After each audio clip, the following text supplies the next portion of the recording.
कौशल्या क्या है? कौशल्या है ज्ञान शक्ति, और ज्ञान शक्ति ऐसी है कि कौशल्या के कारण ही अयोध्या में राम राज्य स्थापित हो सकता है। आप कहेंगे कैसे? अरे राम जी के वनवास की बात हुई और कौशल्या कह देती कि भाई कैकेयी कौन होती है वनवास देने वाली, मेरा पुत्र वन में नहीं जाएगा। अयोध्या में बखेड़ा खड़ा हो जाता और कभी अयोध्या को राम राज्य मिल पाता, विभाजन हो जाता। लेकिन धन्य है कौशल्या, वो कहती हैं कि यदि जो पितु मातु कहा हो बन जाना, तो कानन सत अवध समान। यदि अकेले तुम्हारे पिताजी ने वन में जाने का कहा होता तो रामभद्र मैं तुम्हें रोक लेती, क्योंकि मां का अधिकार पिता से 10 गुना ज्यादा होता है पुत्र पर। पुत्र पर पिता से 10 गुना ज्यादा अधिकार मां का होता है, मैं रोक लेती। लेकिन यदि तुम्हारी मां ने भी कहा है तो भले ही मेरे कोख से तुम्हारा जन्म हुआ है, पर जैसे मैं तुम्हारी मां हूं वैसे कैकेयी भी तुम्हारी मां है। जो पितु मातु कहा हो बन जाना, और तो कानन सत अवध समान। फिर तो तुम्हारे लिए वन जो है वो 100 अयोध्या से भी ज्यादा श्रेष्ठ है। अच्छा, ये राम जननी है, मां का कितना बड़ा महत्व और कितनी बड़ी भूमिका है किशनलाल जी। अब आप इसको दूसरे सुनिए। एक रावण की मां है। रावण इतना दुष्ट और दुराचारी हुआ, इसके पीछे एक कारण उसकी मां है। क्या? रावण जब छोटा था, बच्चा ही था, तो कभी कभी कुबेर जो है, कुबेर कौन है? वो भी रावण के भाई हैं। विश्वश्रवा ऋषि के पुत्र हैं कुबेर, और विश्वश्रवा ऋषि के ही पुत्र हैं रावण कुंभकर्ण। माताएं अलग अलग हैं।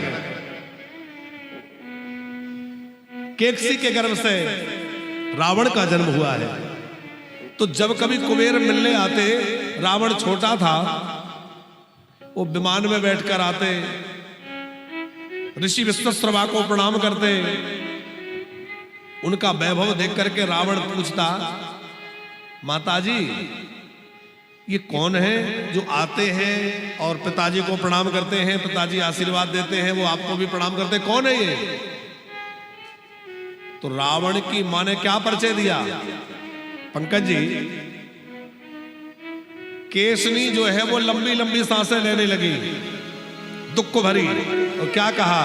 बेटा ये मेरी सौत का पुत्र है। क्या कहा?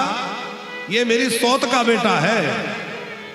क्या करूं, मेरे बच्चे तो छोटे छोटे हैं, कमजोर हैं, तुम लोग तो अभी कुछ कर नहीं सकते, और इसको इस लंका का राजा बना देख करके, पुष्पक विमान का मालिक बना देख के मेरे तो छाती पे सांप लौटते हैं, पर क्या करूं, कुछ कर नहीं सकती।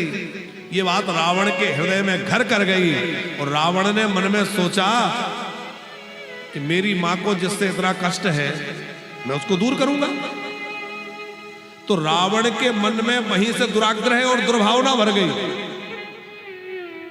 और रावण के मन में जब दुर्भावना भर गई तो बढ़ते बढ़ते बढ़ते वो इतना बड़ा दुराचारी हो गया कि न केवल वो कुबेर का विरोधी बना, बल्कि वो सारे देवताओं का विरोधी बन गया, और आगे चल के राम विरोधी बना। और आज भी रावण का पुतला फूका जा रहा है, जलाया जा रहा है। भैया और कुर्सी देना, हमारे जजमान जी पता नहीं, कुर्सी ऊपर से 2-4 और ले आओ। नहीं ठीक, आप बैठे रहो, बोले आएंगे उधर। प्रातः सत्र में आपकी कथा चल रही है, बहुत दिव्य आनंद। मध्याह्न सत्र में अब यहां तो यजमानों का भी समागम और सम्मेलन है? अच्छा, इसको भागवत सम्मेलन और भागवत समारोह भी कह सकते हैं। क्योंकि इतनी कथाओं का एक साथ आनंद, हाँ, कौन कितना लूट सके। अच्छा, हमें सबसे बढ़िया बात यहाँ ये लग रही है कि ये नहीं है कि प्रायः ये देखा जाता है कि एक कथा के जजमान दूसरी कथा में नहीं बैठते, वो सोचते हैं हमारी कथा तो इतने बजे, हमें क्या करना है। कई बार ऐसा होता है, पर यहाँ इतने आनंद की बात है कि सारी कथाओं के जजमान सारी कथाओं में बैठ के खूब आनंद ले रहे हैं और बड़े भाव से। हमारे वानप्रस्थी भी पीछे नहीं है। हम तो सोच रहे थे 3-3 कथाएं होंगी तो हमारे वानप्रस्थी बुजुर्ग बेचारे है तो सब बुजुर्ग ही, सोचेंगे कितनी कथाएं सुने, महाराज जी को तो दिन भर कथा ही कहना है, हम लोग कितना सुनेंगे। पर धन्य है हमारे वानप्रस्थी, आपने प्रमाणित कर दिया कि वास्तव में आप कथा सुनने और सत्संग करने वृंदावन आए हैं।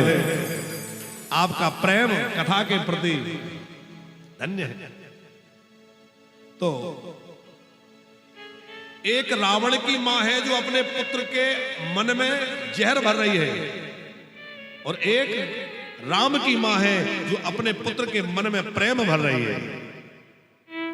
बचपन में बच्चों के अंदर जो डाल दिया जाता है वो जीवन भर रहता है, पूरे जीवन काम करता है। इसलिए जब बच्चे छोटे रहें तो माता की बड़ी जिम्मेवारी होती है।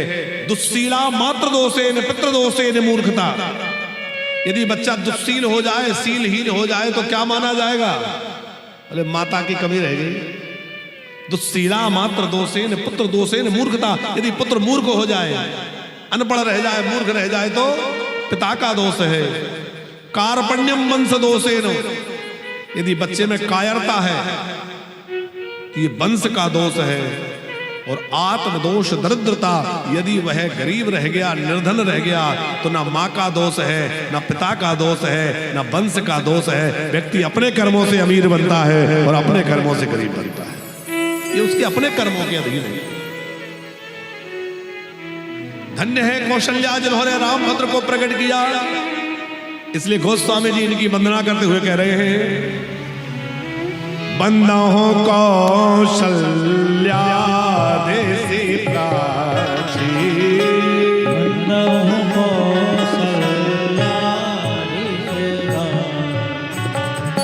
कीरत जासो सकल जगमाते, कीरत जासो सकल प्रगट उजाला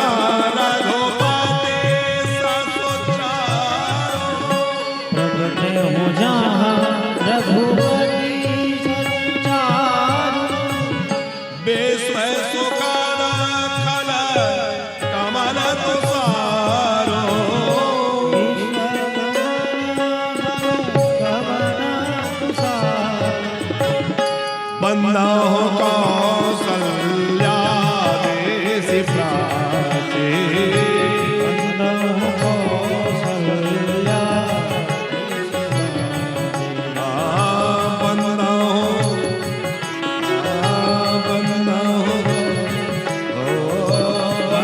हो